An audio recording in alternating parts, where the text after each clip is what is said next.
Sacha Béard pour Fiche de lecture, l'émission littéraire de Piaf. Salut Augustin. Qui a dit que le roman était mort? Souvenez-vous, au début des années 2000, on disait la même chose du rock. Jusqu'à l'arrivée de Franz Ferdinand. Personne n'a vu arriver celui-là. Personne n'a vu venir celui-là. Justement, aujourd'hui, on parle de L'oubli de Frederica Amalia Finkelstein. Et non pas Frankenstein.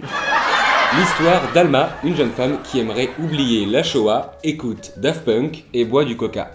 Un roman placé sous le soleil noir de la mélancolie, différent. C'est rare que je dise ça, mais la couverture est super canon. Un zoom serait le bienvenu. Ouais, enfin tu ne m'ôteras pas de l'idée qu'avec son désespoir frappucciné, elle a fait de la Shoah un toc pop. Peut-être le début d'une belle carrière à Canal. Ouais, mais page 106, justement. Il n'y a pas de pendule dans ce McDonald's. Je regarde le ticket de caisse. Il était 10h12 il y a peu. 10h12 est peut-être l'heure parfaite. Je me demande ce que faisaient les juifs à Auschwitz à 10h12. Voilà, ça c'est bien qu'on cite ce passage, parce qu'il faut taper sur Gallimard, faut pas avoir peur. Je dirais même que c'est le moment. Et puis Frederica machin, Faf, bon je l'adore, tu sais que je t'adore ma belle, mais voilà, en prenant la scène pour le l'été, tu prends un peu nos vessies pour des lanternes, et peut-être ton cul pour une trompette, mais bon, tout le côté, Daft Punk est très présent dans cette œuvre, peut-être que Frederica est une Daft Punk, qui sait. Page 17. J'éprouve régulièrement une gêne quand j'écoute de la musique. Une superposition mentale de plusieurs mélodies. Comme une superposition de corps dans une fosse. Ah, les fameux pogo. Alors elle pense aux chambres à gaz quand elle écoute One More Time. Qu'est-ce que ça a été quand on l'a écouté pour la première fois Gangnam Style? Il y a tellement de choses horribles dans ce monde. Oh, plus tellement quand même. Enfin, ça tend à de moins en moins avec les nouvelles technologies, notamment les nano-composants, qui arrivent fort.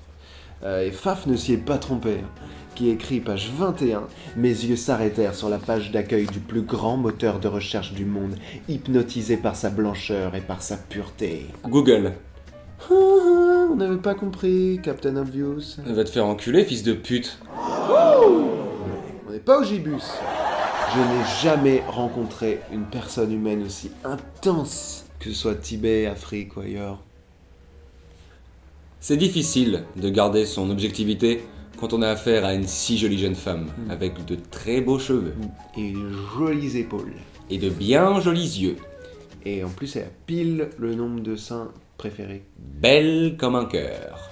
Et sage comme une image aussi. J'espère qu'elle aura plein de cadeaux à Noël, celle-là. Je pourrais brûler ce livre. Parce que j'ai 5 autres exemplaires à la maison. Et oui, c'est un chef-d'œuvre. Bon, je suis pas jury du Goncourt, mais peut-être que je devrais. Voilà, foncez lire L'oubli. De quoi? L'oubli. De quoi? L'oubli. J'ai pas retenu là. L'oubli. T'as pas un moyen mémotechnique Mais pour me...